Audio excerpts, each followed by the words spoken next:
OpenAI is one of the most valuable startups in the world right now.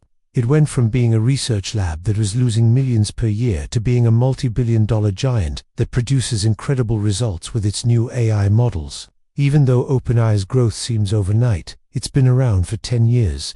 And during this time, it's experienced a lot of ups and downs. It even tried to overthrow its own CEO. What happened? Why did it try to fire him? And what does this mean for the future of OpenAI? Well, that's what we'll discuss in today's video.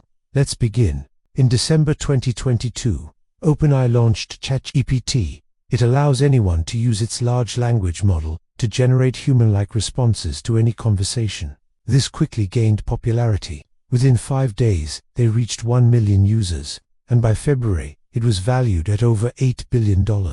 That's why it's not surprising that all of its investors are now millionaires. But the story behind this is quite interesting. Sam Altman wanted to start his own business, so he dropped out of Stanford.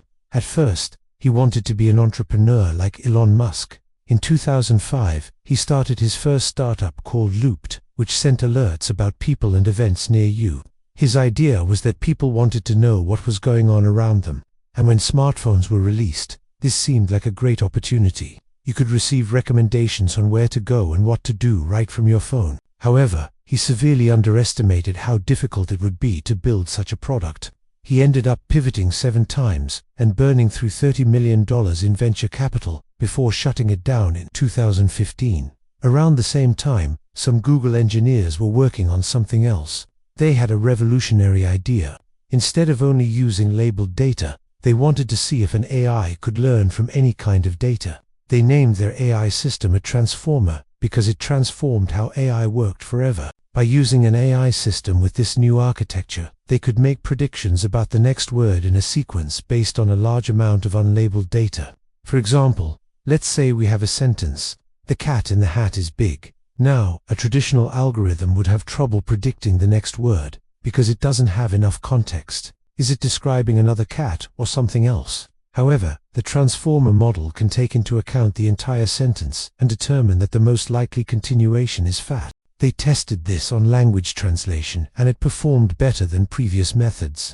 However, Google didn't think much of it. They saw it as just a research experiment. On the other hand, OpenAI had a different vision. It was founded by Elon Musk, Sam Altman, Reid Hoffman, Peter Thiel, and others in 2015. Their mission was to ensure that artificial general intelligence benefits all humanity. At first, their research didn't differ much from Google's, but after seeing the potential of the transformer architecture, they shifted their focus to building something more practical. To do this, they hired many ex-Google employees, including the ones who developed the transformer architecture. With their help, OpenAI built its own version of the transformer model. While Google could have dominated this field, it didn't take the commercial opportunities seriously. OpenAI did.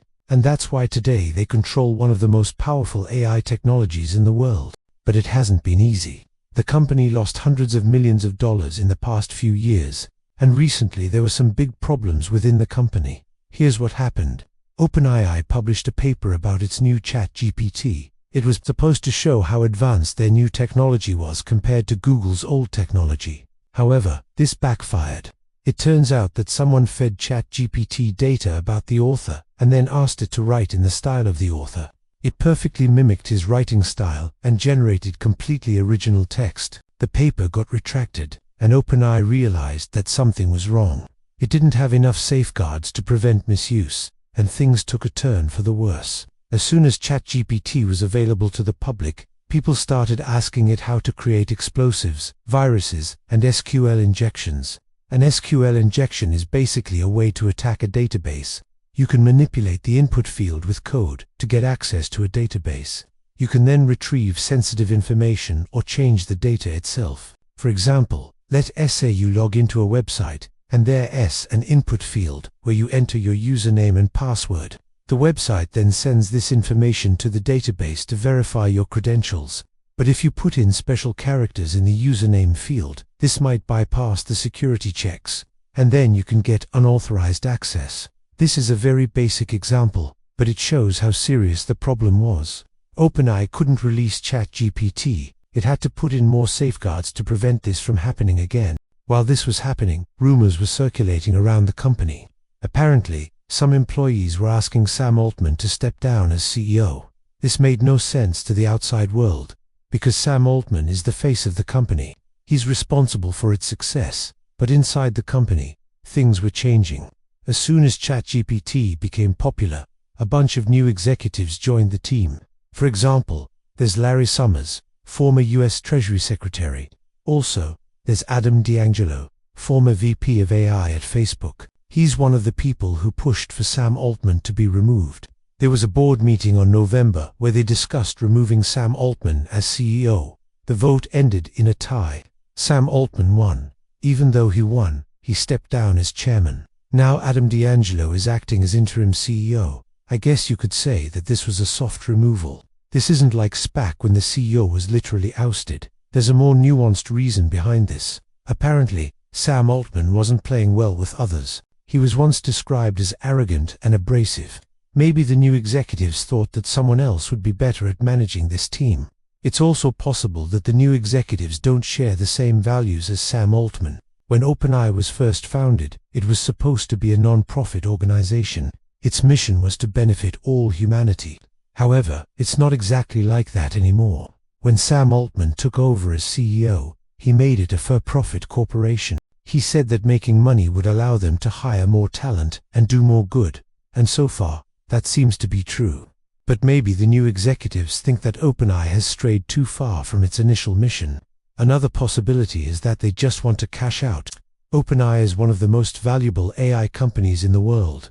Its valuation is almost twice that of Google. Any executive would be happy to cash out if they could. If they sell their shares after OpenAI goes public, they could make billions of dollars. That's why some people speculate that the board will push for OpenAI to go public sooner. Right now, they want to wait until 2024. But who knows? Maybe this will change. Some believe that this is all a distraction from the real story. In September 2022, Microsoft bought 49% of OpenAI for $1 billion. The problem is that this deal gives Microsoft a lot of control. They have the right to approve any major decisions, and they get 75% of the profits. Some believe that Microsoft is pulling the strings from behind the scenes, and that's why the board is getting replaced.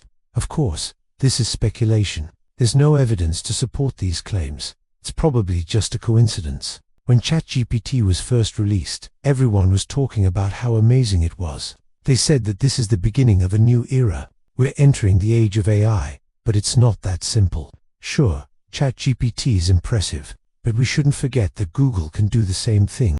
They just haven't released it yet. I think we should pump the brakes on AI hype for now. Just because OpenAI is rising doesn't mean that Google is falling. Google still dominates search, and AI is improving every day. Now check out how Google plans to destroy OpenAI, or watch this video instead.